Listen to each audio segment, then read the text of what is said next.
Assalamualaikum warahmatullahi wabarakatuh. Para pemirsa yang berbahagia, utamanya para peserta PPG dalam jabatan tahun 2022 kategori 1. Sekali lagi, tahun 2022 kategori 1. Pada video ini, saya mencoba berbagi informasi tentang bagaimana cara menyusun LK 1.3, yaitu LK atau lembar kerja tentang penentuan penyebab masalah.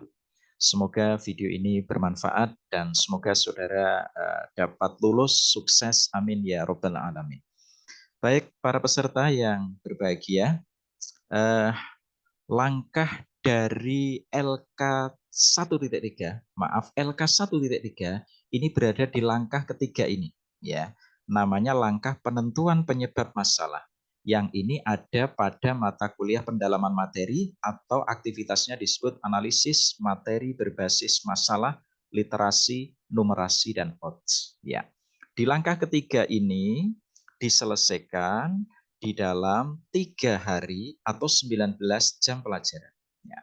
Jadi 3 hari. Ini waktunya sempit, hati-hati para peserta, rekan-rekan, Bapak Ibu guru semua ya, bahwa hanya 3 hari di langkah 3, yang LK-nya itu ada 2, LK 1.3 dan 1.4. 1.3 ada di video ini, 1.4 bisa dilihat di video saya selanjutnya. Ya.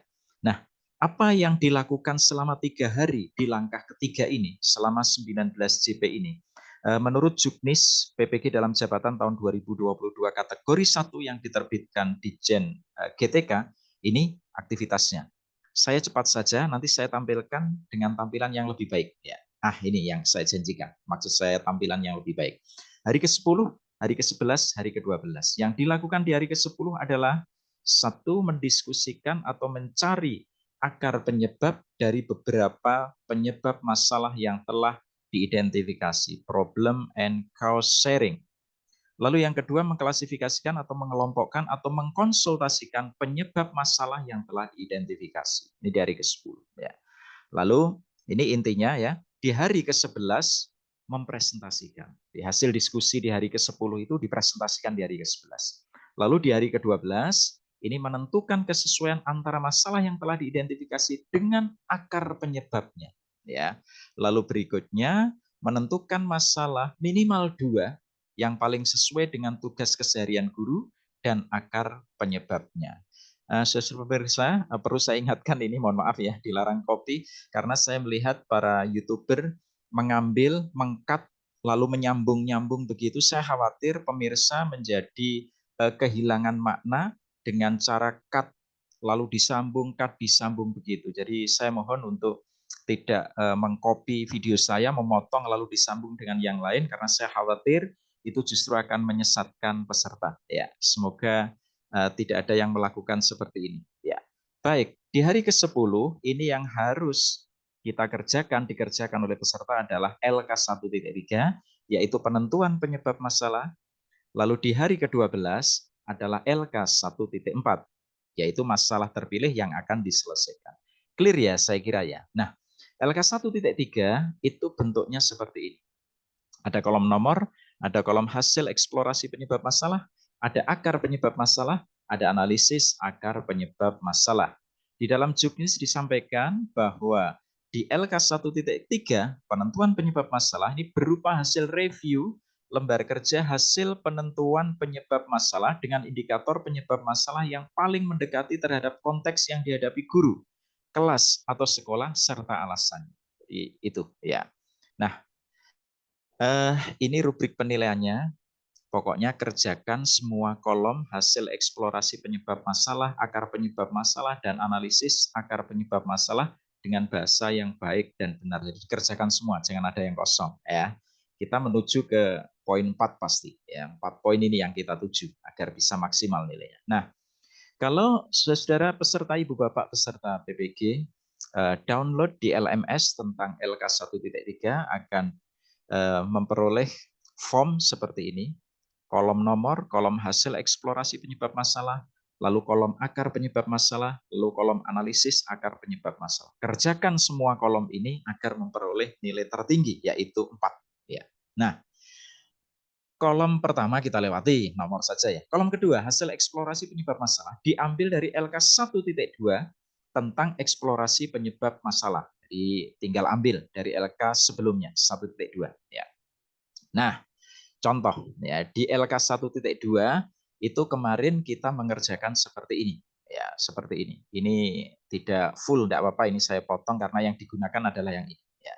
Lalu di LK 1.3, penentuan penyebab masalah itu, kolom pertama diisi ini. Gampang ya. Cuman kemarin itu kan formatnya dari hasil kajian literatur seperti ini, hasil wawancara seperti ini. Nah, ini rangkumannya, sudah rangkuman. Kalau saudara lihat ini 6 tambah 6, 12 tambah 5, 17 mestinya. Kenapa di sini 14? Karena di sini ada faktor-faktor penyebab yang sama, sehingga tidak ditulis ulang. Sehingga di sini ada 14. Ya, mulai dari bakat siswa, minat siswa sampai kompetensi guru. Nah, clear ya, gampang sekali. Nah, berikutnya setelah itu adalah mengisi akar penyebab masalah. Nah, di dalam petunjuk teknis pelaksanaan PPG dalam jabatan tahun 2022, saya mengutip, di sana ada tulisan kegiatan utama PPG berupa analisis materi pembelajaran, desain pembelajaran inovatif, dan praktik pembelajaran inovatif yang didesain dan dilaksanakan dengan pendekatan root cause analysis dalam satu putaran utuh yang terdiri atas 9 langkah. Nah, kalau kita rujuk, kita cari root cause analysis, itu maknanya adalah analisis akar penyebab. Ya, jadi analisis akar penyebab. Jadi kalau root cause-nya itu adalah akar penyebabnya. Jadi tepat sekali kita mau mengisi di sini, ya, kolom ini adalah akar penyebab masalah. Ya, oke. Saudara, saya ajak teori sedikit ya. Teori sedikit, tapi insya Allah saya akan menyajikan dengan bahasa yang gampang difahami. Tapi terpaksa saya pakai teori sedikit gitu ya, tidak langsung ke contoh. Jadi ini ada masalah yang sudah diidentifikasi. Lalu di LK 1.2 kemarin, itu kita berhasil mengeksplorasi penyebab masalahnya. Ada faktor penyebab 1, faktor penyebab 2, faktor penyebab 3, faktor penyebab 4, faktor penyebab 5. Sengaja saya sedikit saja dulu ya, 5 saja dulu contohnya, biar tidak terlalu ruwet nanti gambarnya ya, biar keterbacaannya lebih bagus ya. Misalnya berdasarkan tadi yang disampaikan yang relevan dengan kondisi kelas sekolah yang dihadapi, itu mana yang relevan. Misalnya faktor penyebab 4 ini enggak relevan, maka faktor penyebab keempat ini dihapus dari analisis kita.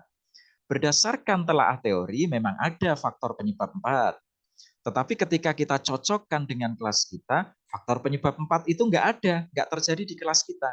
Maka ini kita hapus. Ya. Contoh. Ibu bapak mengajar di sekolah yang hebat, sekolah favorit yang sarananya sangat lengkap, ya.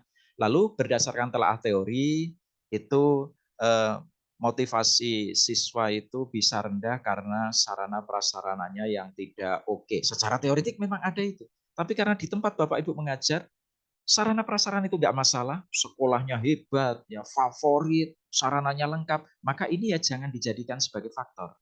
Oke ya, clear ya. Nah, oke. Ini lagi saya ingatkan, dilarang mengcopy, dilarang meng-cut, lalu menyambung dengan video-video lain, sehingga pemirsa menjadi menyesatkan pemirsa. Kasihan saya ya, kalau cut lalu digabung ya. Kita lanjutkan.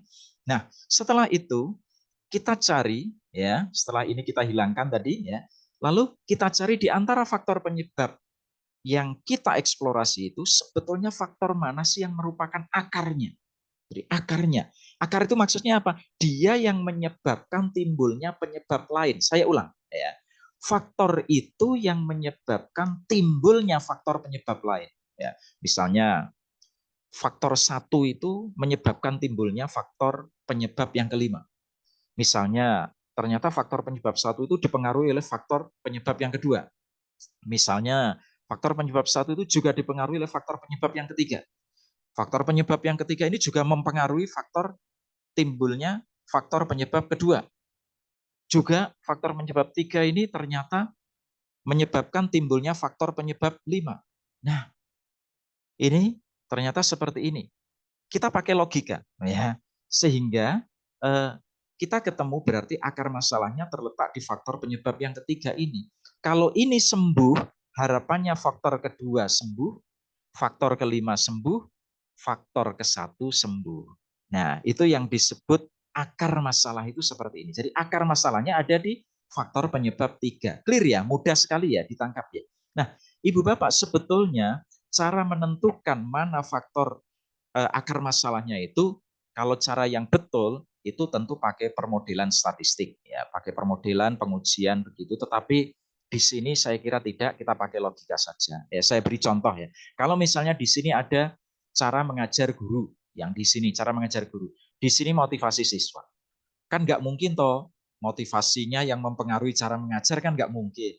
Yang betul adalah cara mengajar ini mempengaruhi motivasi. Cara ngajarnya enak, wah siswa jadi semangat, motivasinya naik. Tapi kalau cara ngajarnya, waduh lemes kayak gitu ya siswa jadi nggak termotivasi. Itu kira-kira. Hanya pakai kerangka logika saja, tidak usah diuji karena waktunya jelas nggak mungkin. Kalau yang betul penentuan ini pakai permodelan ya. Bapak Ibu dosen, mohon maaf tentu lebih paham ini, tentu yang tepat pakai permodelan ya.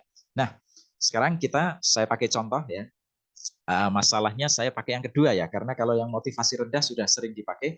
Sekarang saya yang kedua yaitu siswa itu kesulitan memahami materi titik-titik. Di ekonomi misalnya materi jurnal penyesuaian. Nah, lalu berdasarkan LK 1.2 yang kemarin, kita berhasil mengeksplorasi wadah sekian ini. 14 ini. Ini mempengaruhi, ini mempengaruhi, ini mempengaruhi, ini mempengaruhi. Ya, ada 14 misalnya ya. Mohon dilarang copy ya, saya ingatkan lagi. Ada 14 misalnya ya. Lalu berikutnya kita lakukan pencocokan dengan kondisi real di kelas atau sekolah kita. Ternyata faktor kondisi jasmani siswa ini nggak relevan. Anaknya sehat-sehat semua. Ya. Kesehatan siswa tidak masalah, tidak ada siswa yang berkebutuhan khusus, misalnya. Lalu sarana belajar di sekolah juga tidak, misalnya ya, karena sekolah kita itu sekolah yang hebat, sarananya lengkap. Ya. Tetapi bisa saja di sekolah yang lain sarana belajar ini justru masalah yang sangat relevan, ya bisa saja. Ya. Nah ini tidak, maka berikutnya adalah kita lakukan root cause analysis ya. Lalu ini, nah cara mengajar guru mempengaruhi motivasi siswa, cara mengajar guru mempengaruhi minat siswa, sarana belajar di rumah bisa mempengaruhi minat siswa. Ya. Minat siswa bisa mempengaruhi perhatian siswa. Kalau dia berminat, wah dia fokus. Lalu kompetensi guru bisa mempengaruhi cara mengajar guru. Nah, memang kompetensinya oke ya, cara mengajarnya jadi oke. Lah mau cara ngajar gimana wong kompetensinya memang segitu. Nah, maaf ya, biar mudah saya pakai bahasa yang agak kasar. Cara mengajar guru bisa mengatasi tingkat kesulitan materi ya. Nah, sehingga kita menjadi tahu cara mengajar guru ini menjadi faktor penyebab, akar penyebab masalah. Masih bisa sih akar penyebab masalahnya di kompetensi. Juga bisa, juga bisa. Nah, kalau di kompetensi guru kan sembuhnya nanti itu melalui mata kuliah pendalaman materi yang belajar mandiri itu. Tetapi kalau cara mengajar guru ini nanti kira-kira sembuhnya lewat langkah berikutnya setelah ini, langkah keempat dan seterusnya, mata kuliah kedua, yaitu desain pembelajaran inovatif. Nah, begitu ya. Jadi sengaja tidak saya root cause analysis semuanya karena kalau saya cari siapa yang mempengaruhi siapa begitu, nanti saya khawatir gambarnya jadi ruwet, keterbacaannya menjadi tidak bagus keterbacaannya. Maka ini sengaja belum lengkap, nggak apa-apa. Biar pemirsa tahu saja, paham saja. Oke, nah setelah itu ketemu tadi cara mengajar guru adalah akar penyebab masalah, kita tulis di sini. Ya, jadi dari hasil eksplorasi itu ketemu akar penyebab masalahnya ternyata adalah yang nomor 6 ini menjadi akar penyebab masalah. Tidak harus satu, boleh dua. Ya, boleh dua, boleh tiga. Ya. Berikutnya, lalu, oh ya, lupa saya. Cara memilih akar penyebab masalah nanti, ini sekedar tips ya. Sebetulnya akar penyebab masalah itu bisa di dimensi guru, di dimensi siswa, bisa di dimensi kelas. Ya. Bisa karena melekat di faktor guru, melekat di faktor siswa, melekat di faktor kelas atau sekolah. Contoh, kalau cara mengajar guru, ini berarti melekat di guru. Kompetensi guru berarti melekat di guru. Tapi kalau kondisi kesehatan siswa, melekat di siswa. Maka tipsnya pilih akar penyebab masalah itu yang melekat di faktor guru. Karena faktor guru inilah nanti yang akan ditindaklanjuti bagaimana rencana guru di dalam menyusun rencana pembelajaran dan rencana evaluasi. Ya, jadi jangan memilih nanti sih di LK 1.4 sih sebetulnya ya. Jadi LK 1.4 nanti jangan sampai akar masalahnya itu letaknya di dimensi sekolah. Sarana belajarnya kurang oke. Nah terus mau apa kalau sarana belajarnya yang kurang oke? Sementara tahapan kita berikutnya adalah menyusun desain pembelajaran yang oke, yang bisa mengatasi masalah-masalah tadi. Ya, oke saya lanjutkan. Setelah itu adalah kolom analisis akar penyebab masalah. Nah, jadi dianalisis. Kalau faktor kenapa cara mengajar guru menjadi akar penyebab masalah. Nah, ditunjukkan kalau ini sembuh, maka yang ini bisa diatasi, yang ini bisa diatasi. Contoh saja ya ini, mohon maaf, Bapak Ibu dosen, rekan-rekan saya, ini hanya dijadikan sebagai salah satu referensi saja ya. Jadi untuk mahasiswa, mohon ditaklimi, ditaati ya apa yang disampaikan oleh Bapak Ibu dosen ya. Kalau ada perbedaan antara dosen dengan yang saya sampaikan, ikuti dosen ya, karena dosenlah nanti yang akan memberikan penilaian. Syukur antara dosen dan saudara mahasiswa, Bapak Ibu mahasiswa sama-sama melihat video ini dan cocok, setuju ya, alhamdulillah ya. Baik. Analisis akar penyebab masalah. Berdasarkan hasil diskusi dan analisis ditentukan bahwa akar penyebab masalah atau root cause atau key factor adalah cara mengajar guru. Nah, cara mengajar guru. Cara mengajar guru akan ini terjadi pengulangan ya, maaf ya. Cara pengajar guru akan ikut berkontribusi untuk mempengaruhi faktor penyebab masalah lain. Cara mengajar guru yang inovatif, kontekstual, dan tepat akan mampu meningkatkan minat siswa, akan mampu meningkatkan motivasi siswa, akan bisa meningkatkan perhatian siswa, akan bisa memudahkan penguasaan materi bagi siswa, ya, dan lain-lain, ya. Lalu dilanjutkan ya, jangan berhenti seperti itu ya. Karena kalau saya lanjutkan panjang menjadi tidak terlihat di satu slide. Saya lanjutkan. Cara mengajar guru bisa diwujudkan dengan perencanaan pembelajaran yang tepat dan pelaksanaan pembelajaran sesuai dengan perencanaan yang ditetapkan. Oleh karena itu, guru perlu menyusun desain pembelajaran yang inovatif dan kontekstual serta menerapkannya dalam pembelajaran. Ya, ini sebetulnya mencuri start ini, paragraf ini. Karena ini nanti akan mendasari di langkah mata kuliah berikutnya. Ya, yang ini tolong dianalisis lebih panjang. Saya pendek ini hanya sekedar contoh biar terlihat pada slide ini ya. Jadi nanti kalau misalnya akar penyebabnya tidak hanya satu, tapi sarana prasarana yang masih belum lengkap. Nah, itu diurai juga. Kalau sarananya dilengkapi, guru menjadi bisa berinovasi. Karena guru mau inovasi ini sarananya nggak ada. Dan lain-lain ya, dan lain-lain. Oke, kira-kira begitu ya. Sehingga LK 1.3 bisa dikerjakan. Demikian, semoga bermanfaat. Jangan lupa yang belum saja, mohon berkenan untuk subscribe channel saya, untuk mendukung channel saya. Tapi kalau yang sudah ya jangan. Kalau sudah subscribe kok tekan lagi, yaitu namanya unsubscribe, malah mundur. Begitu. Terima kasih. Wallahul muwaffiq ila aqwamit thoriq. Assalamualaikum warahmatullahi wabarakatuh.